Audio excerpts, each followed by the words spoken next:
সুনামগঞ্জের দিরাই উপজেলার বড়াম হাওরের পানি কমতে শুরু করতেই নতুন করে আতঙ্কে পড়েছেন কৃষকরা।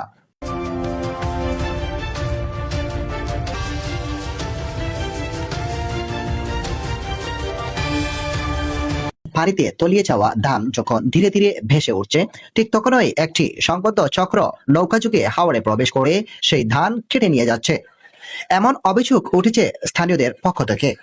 এ ঘটনায় পুরো হাওর অঞ্চলের উদ্বেগ, ক্ষোভ এবং আতঙ্ক ছড়িয়ে পড়েছে।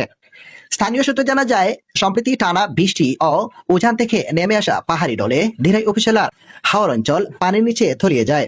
হাজার হাজার একর জমি, পাকা বুড়ো ধান ডুবে যায় পানির নিচে। কৃষকদের বছরের একমাত্র সচল হিসেবে পরিচিত এই ফসল হারিয়ে অনেক পরিবার এখন চরম সংকটে দিন কাটাচ্ছেন। কয়েকদিন ধরে বৃষ্টি কমে রোদ ওঠায় বড়াম হাওরের পানি ধীরে ধীরে নামতে শুরু করেছে।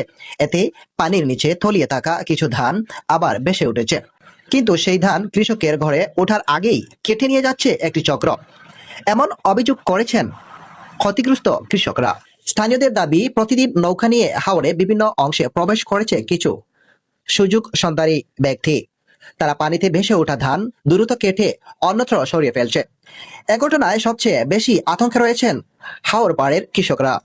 এলাকাবাসী জানান, নোয়াগাঁও, সন্তোষপুর, বাউসী ও চন্দ্রপুর এলাকার কিছু লোক নিয়মিত নৌকা নিয়ে হাওরে প্রবেশ করছে। তাদের বিরুদ্ধে কৃষকদের অবশিষ্ট ধান কেটে নেওয়ার অভিযোগ উঠেছে। হাওরের অধিকাংশ ধান ইতিমধ্যেই পানির নিচে নষ্ট হয়ে গেছে। এখন যেটুকু ভেসে উঠছে সেটাও কিছু লোক কেটে নিয়ে যাচ্ছে। কৃষকদের কান্না দেখার মতো কেউ নেই। বাঙ্গাডহর গ্রামে কৃষক হরিলাল দাস অভিযোগ করে বলেন, তাদের ধান দূর করে কেটে নিয়ে যাওয়া হচ্ছে। বাধা দিলেও অভিযুক্তরা কোনো কথা শুনছে না। তারা প্রশাসনের কাছে নিরাপত্তার দাবি করেছেন।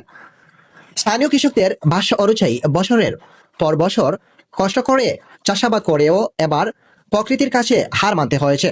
তারুল ইউনিয়নের ওয়ার্ড সদস্য বাবুল চন্দ্র দাস বলেন, ডায়ারগাঁও বাঙ্গাডোরের হাওরের 16 আনার মধ্যে 14 আনা ফসল ডুবে গেছে।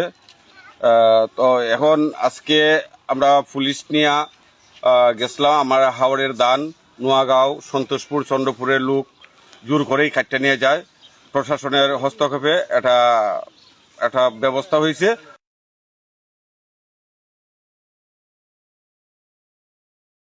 আমাদের যথেষ্ট সাহায্য করেছে। আশা রাখি প্রশাসন প্লাস 7-8 মেম্বার সহ আমরা একদিকে বন্যা ও পাহাড়ি ঢলে ফসল হানি, অন্যদিকে অবশিষ্ট ধান লুট হয়ে যাওয়ার আশঙ্কা, সব মিলিয়ে চরম অনিশ্চয়তায় রয়েছেন তারা। অন্যদিকে কৃষক বলছেন, এই ফসলই ছিল তাদের পরিবারের একমাত্র ভরসা। ধান ঘরে তুলতে না পারলেও সংসার চালানো, সন্তানদের পড়াশোনা, এমনকি দৈনন্দিন খাবার জোগাড় করাও কঠিন হয়ে পড়বে। এদিকে ধান কাটা অভিযোগ পেয়ে দিরাই থানার পুলিশ হাওরে অভিযান চালায়। পুলিশ ঘটনাস্থল পরিদর্শন করলেও তাদের উপস্থিতি খবর পেয়ে অভিযুক্তরা দ্রুত নৌকা নিয়ে পালিয়ে যায় বলে জানিয়েছে স্থানীয়রা। কৃষকরা বলেছেন, হাওরে নিয়মিত টহল ও কঠোর নজরদারি না বাড়ালে পরিস্থিতি আরো ভয়াবহ হতে পারে। মৌলভীবাজার নিউজ 24।